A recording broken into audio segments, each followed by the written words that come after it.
మీరు చూస్తున్నారు InNewsLive.com। ఈ రోజు యూసఫ్ కూడా కృష్ణానగర్ హైదరాబాద్ లో చాలా ప్రాంతాల్లో ఉన్న మెయిన్ ప్రాబ్లం ఏంటంటే డ్రైనేజ్ గురించి। దీని గురించి తెలుసుకునే ప్రయత్నం అయితే చేద్దాం జనాలతో।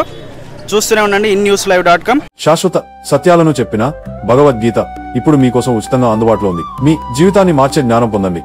ఇప్పుడే ఆర్డర్ చేయండి। లింక్ డిస్క్రిప్షన్ లో మరియు పిన్ కామెంట్ లో అందుబాటులో ఉంది। హరే కృష్ణ। కూడా అటువంటి గల్లీలలోనే ఉంటున్నాను నేను కూడా కృష్ణానగర్ లోనే ఉండేది। మరి అది లోతట్టు ప్రాంతమా లేకపోతే ఏంటంటే జిహెచ్ఎంసీ వాళ్ళు మంచినీళ్ళు కూడా వదిలేస్తున్నారు ఇంట్లో।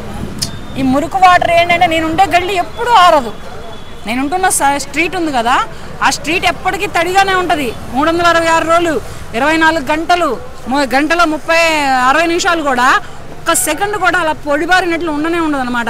ఆ గబ్బులోనే పోతారు, ఆ గబ్బులోనే కిరాయిలు కడతారు, ఆ గబ్బులోనే ఉంటాం। ఏంటంటే ఇక్కడ ఆఫీసులకి వాటికి వీళ్ళకి దగ్గరగా ఉంటుంది అని ఒక ఆశతోటి, పనులకు దగ్గర ఉంటుంది అని ఒక ఆలోచనతోటి ఇక్కడ ఉండడం వలన ఏంటంటే ఇక్కడ కమర్షియల్ అయిపోయింది। ఫస్ట్ ఓనర్ల డిమాండ్లు మామూలుగా లేవు।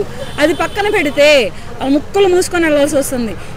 ఏ కళేవారాలు బయటపడుతున్నాయో తెలియట్లేదు, ఎటువంటి గలీజు పదార్థాలు బయటపడుతున్నాయో తెలియట్లేదు। అట్లా కళ్ళతో చూసుకుంటూ ఇదేంటంటే ఇప్పుడు ఏదైనా మలేరియా వస్తే ఎవరు రెస్పాన్సిబిలిటీ? ఈ మున్సిపాలిటీ చేస్తుందా లేకపోతే వీళ్ళు కంప్లైంట్ ఇవ్వాలా? కంప్లైంట్ ఇవ్వకపోతే వీళ్ళు వచ్చి చూసుకోరా? మ్యాన్ హోల్స్ చూసుకోరా? మ్యాన్ హోల్స్ ఇప్పేసేస్తారు, వాళ్ళు జనాలు మునిగిపోతున్నారు దానిలో। అక్కడ ఏదైనా ఒక ఆధారం పెట్టాలి కదా, ఇక్కడ మ్యాన్ హోల్ ఉంది రావద్దని। ఏదైనా ఒక రెడ్ మార్క్ జెండా కానీ రెడ్ మార్క్ ఏదైనా ఒకటి పెడితే అక్కడికి రారు ఎవరు। కానీ అట్లా లేకుండా ఈ మ్యాన్ హోల్లో పడికొట్టుకుపోయాడు, మ్యాన్ హోల్లో పడికొట్టుకుపోతున్నాడు। పోతే ఈ మూసీ నదులు ఏమైపోయినాయి, ఇవన్నీ ఏమైపోయినాయో తెలియదు। కానీ వర్షం పడిందంటే చాలు, ఒక్క గంట సేపు వర్షం నాన్బాల్ వర్షం పడిందంటే రోడ్లన్నీ జలమయం। అవి మామూలు వర్షపు నీళ్ళు కాదు జలమయం అవడానికి, డ్రైనేజీ జలమయం, మురికి వాటరు। మరి ఇటువంటి మురికి ఏరియాలలో ప్రజలు ఉంటున్నారు। మరి జిహెచ్ఎంసీ ఎంతవరకు చేస్తుందో ఏమో తెలియదు। కానీ విషయం ఏంటంటే ప్రస్తుతానికి చెప్పాలంటే ముక్కులు మూసుకొని కళ్ళు మూసుకొని చేసుకుంటున్నారు పనులు। ఎందుకంటే ఈ గల్లీ దాటితే మనకెందుకులే, రెంటర్స్ అలాగే ఉంటున్నారు, ఓనర్స్ అలాగే ఉంటున్నారు। ఓనర్స్ కంప్లైంట్ చేయరు మున్సిపాలిటీ వాళ్ళకి, రెంటర్స్ కంప్లైంట్ చేయరు మున్సిపాలిటీ వాళ్ళకి। నేనుండే గల్లీ అయితే మరీ దారుణం బ్రో, అసలు ఎంత దారుణం అంటే అంత దారుణం అనమాట। మరి జిహెచ్ఎంసీ ఏం చేస్తుంది? ఇది మున్సిపాలిటీ దాకా తెలిసి కూడా ఎప్పుడు ఈ ఏరియాలు ఇంతే ఉంటాయిలే అని నేను ఊరుకుంటున్నారా? గత 10 ఏళ్ల బట్టి అయితే నేను ఈ ఏరియాలో ఉంటున్నాను। కృష్ణానగర్ ఏంటి, ఇందిరానగర్ ఏంటి, ఆ వెంకటగిరి ఏంటి, ఈ మధురానగర్ ఏంటి, యూసుఫ్గూడ ఏంటి, ఆ గణపతి ఏంటి, ఈ ఏరియాలలో ఆ శ్రీనగర్ కాలనీ రోడ్డు అయితే ఇక చెప్పక్కర్లేదు, శ్రీనగర్ కాలనీ రోడ్డు అయితే ఇక చెప్పక్కర్లేదు। ఇలా ఇంత జలమయం అవుతుంటే మరి మున్సిపాలిటీ ఎటువంటి చర్యలు తీసుకుంటుంది? మరి వీళ్ళు స్ట్రైకులు చేస్తారు జీతాలు పెంచకపోతే, మరి వీళ్ళు ఊడ్చుకుంటూ పోతారా? లేకపోతే ఈ ఊడ్చుకునే ప్లేస్లలో ఇటువంటి డ్రైనేజీలు ఏమన్నా బాగు చేసే ఏమైనా ఉన్నాయా? ఇక రోడ్లు అయితే ఎంత దారుణంగా ఉన్నాయంటే అంత దారుణంగా ఉన్నాయి। కొత్త బండి కొనుక్కుంటే వారం రోజుల్లో గుల్ల, బండి మీద నడిచేవాడు నడువులే కానీ జాయింట్సే కానీ గుల్ల। రోడ్లు మాత్రం చాలా దారుణంగా ఉన్నాయి। అసలు చిన్న గల్లీలలోనే ఎటువంటి దారుణమైన రోడ్లు, ఎటువంటి గుంతలు ఉన్నాయంటే రోడ్లు, అటువంటి గుంతలు ఉన్నాయి రోడ్లు।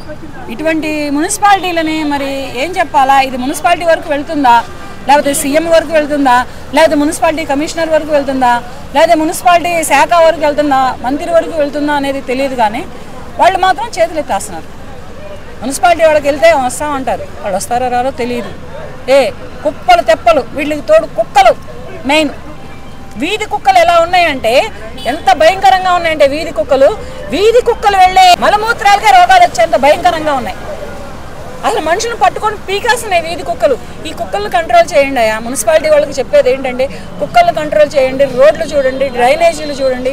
మరి మీకు వేలకు వేలు గవర్నమెంట్ జీతాలు ఇచ్చి ఎందుకు పోషిస్తుందో, మీరు వచ్చి హల్చల్గా టైంపాస్ చేసుకొని వెళ్ళిపోతున్నారు తెలియదు। కానీ ఒక్కసారి మున్సిపల్ కమిషనర్, డిప్యూటీ కమిషనరే కానీ కమిషనర్ గారే కానీ ఒక్కసారి వర్షాలు పడ్డప్పుడు రోడ్ల మీద తిరిగితే తెలిసింది।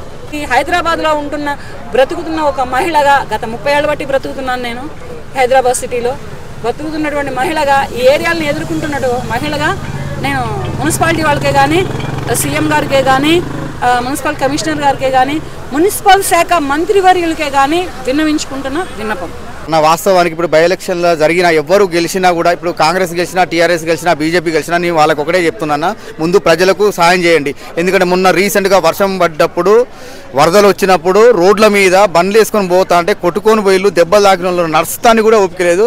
వాళ్ళకి ఒకటే చెప్తున్నా, దయచేసి మీరు ఎవరు గెలిచినా కూడా ముందు ఆ కృష్ణానగర్ ఈసబ్గూడలో కొంచెం ఆ డ్రైనేజీలను కొంచెం చూసుకోండి, కొంచెం మంచి చేయండి. ఎందుకంటే ప్రజలు చాలా ఇబ్బందులు పడుతున్నారు. అంటే ఇప్పుడు దాకా చాలా సార్లు చాలా ఫండ్స్ క్రోర్స్లో కూడా అప్రూవ్ అయింది, కానీ అది చేయలేదని అంటున్నారు. ఎందుకంటారు? చేయలేదంటే మరి ఎవరు చెప్పలేరు, మరి చెప్పినా కూడా పట్టించుకోరు. ఎందుకంటే ఫస్ట్ ఎవరైనా సరే గెలవాలని చూస్తారు, గెలిచినాక ఎవరిని పట్టించుకోరు, అది కామన్ కదా. ఒకటే చెప్తుంది, ఇప్పుడు ఎవ్వరు గెలిచినా కూడా దయచేసి మాత్రం కొంచెం ప్రజలకు న్యాయం చేయండి, ప్రజల్ని పట్టించుకోండి. ఇప్పుడు ప్రజలు పట్టించుకుంటేనే కదా మళ్ళీ వచ్చేసారి కూడా గెలుస్తారు. ఒక్కసారి చూడండి మీరు దయచేసి. ఇక్కడ బీఆర్ఎస్, బీజేపీ, కాంగ్రెస్ 3 పార్టీలు పోటీ చేస్తున్నాయి. ఈ మూడిట్లో ఏది గెలిస్తే ఆ ప్రాబ్లం క్లియర్ అయింది అంటారు? ఇప్పుడు ప్రస్తుతానికి ప్రభుత్వం అయితే కాంగ్రెస్ ఉందన్న. ప్రభుత్వం కాంగ్రెస్ ఉన్నప్పుడు కాంగ్రెస్కి వెళ్తేనే బాగుంటుంది కానీ ఇప్పుడు వేరే పార్టీకి వెళ్తే ఇప్పుడు వాళ్ళకు కూడా కొంచెం చేయలేరు కదా. అట్లా ఇప్పుడు కన్ఫర్మ్ కాంగ్రెస్ గెలిస్తే ఆ ప్రాబ్లం క్లియర్ అయింది అంటారా? డ్రైనేజ్ సిస్టమ్ మొత్తం ఖచ్చితంగా ఇప్పుడు ప్రభుత్వం అదే ఉన్నది కాబట్టి ఖచ్చితంగా అవుతుంది. ఫస్ట్ డ్రైనేజీలు ఒకటి చూడండి. ఎందుకనంటే ప్రజలు ఓట్లేస్తే వస్తుంది గ్రేటర్ సిటీ, ప్రజలు ఓట్లేస్తే వస్తుంది ఒక సీఎం పదవి, ప్రజలు ఓట్లేసి గెలిపిస్తే వస్తుంది ఒక ఎమ్మెల్యే. ఒక స్ట్రీట్ లీడర్ దగ్గర నుంచి కూడా ప్రజల్లోనే ఉండాలి.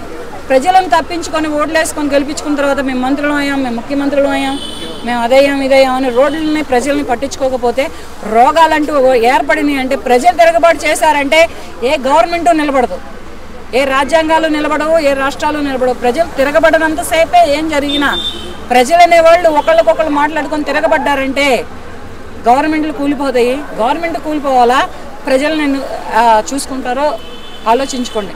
ఒక ప్రజల తరపుగా ఒక మహిళగా నేను విన్నవించుకుంటున్న మున్సిపల్ కమిషనర్ గారికే కానీ లేకపోతే మున్సిపల్ మంత్రివర్యులకే కానీ ముఖ్యమంత్రి వారికి కూడా నేను విన్నవించుకుంటున్నాను. ఇది కొంచెం రోడ్లు చూడండి, డ్రైనేజీలు చూడండి. ఫస్ట్ ఎండాకాలం ఏం చేస్తున్నారు? ఫస్ట్ అంటే ఇప్పుడు డ్రైనేజీలు పలానా అని వేసుకొని ఎండాకాలం వచ్చినప్పుడు వాటిని చలికాలం ఎండాకాలంలో బాగు చేస్తే వర్షాకాలంలో డ్రైనేజీలు పొంగవు కదా, వర్షాకాలంలో డ్రైనేజీలు పొంగి పొరలవు కదా. వర్షాకాలంలో నీళ్ళు ఆపేస్తారు, కరెంట్లు ఆపేస్తారు. ఇప్పుడు కరెంట్ కోత లేదు, నీటి కోత కూడా లేదనుకో, ఎక్కడి నుంచో అక్కడి నుంచి వస్తున్నాయి, కానీ నీటిని వేస్ట్ చేస్తున్నారు. ఇళ్లలో ఉన్నటువంటి ప్రజలు వేస్ట్గా వాడేస్తున్నారు. ఆ వేస్ట్తనం అనేది ఏంటంటే నీళ్లు వదిలినప్పుడు ప్రతి స్ట్రీట్ చెక్ చేయండి. నీళ్లు వదిలినప్పుడు డ్రైనేజీ నీళ్ళ వాడుతున్న మంచిగా వాడరా, ఇది స్ట్రీట్లో మున్సిపల్ వాళ్ళు చెక్ చేస్తే వెంటనే దొరికిపోతుంది. ఏ ఇంటి నుంచి మంచిగా వాటర్ బయటకు వస్తుంది, ఏ ఇంటి నుంచి డ్రైనేజీ వాటర్ బయటకు వస్తుంది అనేది తెలుస్తుంది. వదిలేస్తున్నారు, వాడు వదిలేస్తాడు, వాడు ఎక్కడో సిగరెట్ కాల్చుకుంటూనో ఏ అమ్మాయితో బాతాగాని వేసుకొని ఏ ఫోన్లో ఇన్స్టానో ఫేస్బుక్ ఆన్లైన్లోనో ఉంటాడు ఒక గంట. ఈ గంట లోపల నీళ్ళన్నీ వేస్ట్ అయిపోతున్నాయి. అవి ఏం నీళ్ళు అనేది కూడా గమనిస్తలేదు. ఎప్పుడు రోడ్లు మాత్రం పచ్చిగానే ఉంటున్నాయి. ఓకే మేడం, చివరిగా ఒక ప్రశ్న. 15 నియోజకవర్గాలు గ్రేటర్ హైదరాబాద్కు సంబంధించి ఒక్క సీటు కూడా గెలవడం జరగలేదు కాంగ్రెస్ పార్టీ. దాని ప్రభావం వల్ల హైదరాబాద్ ఈరోజు వాతావరణం ఇట్లా ఉందంటారా? డ్రైనేజీలు కానీ ఇవన్నీ వాతావరణం దానివల్ల అంటారా? దానికి దీనికి సంబంధం ఏం లేదు, ఎప్పటి నుంచో అలాగే ఉంది. వాళ్ళ గవర్నమెంట్ కాంగ్రెస్ గవర్నమెంట్ అని కాదు, నిన్న బీఆర్ఎస్ గవర్నమెంట్ అని కాదు, అంతకుముందు టీడీపీ గవర్నమెంట్ అని కాదు, ఆ తర్వాత వైఎస్ఆర్సీపీ గవర్నమెంట్ అని కాదు, అంతకుముందు బీజేపీ గవర్నమెంట్ అని కాదు.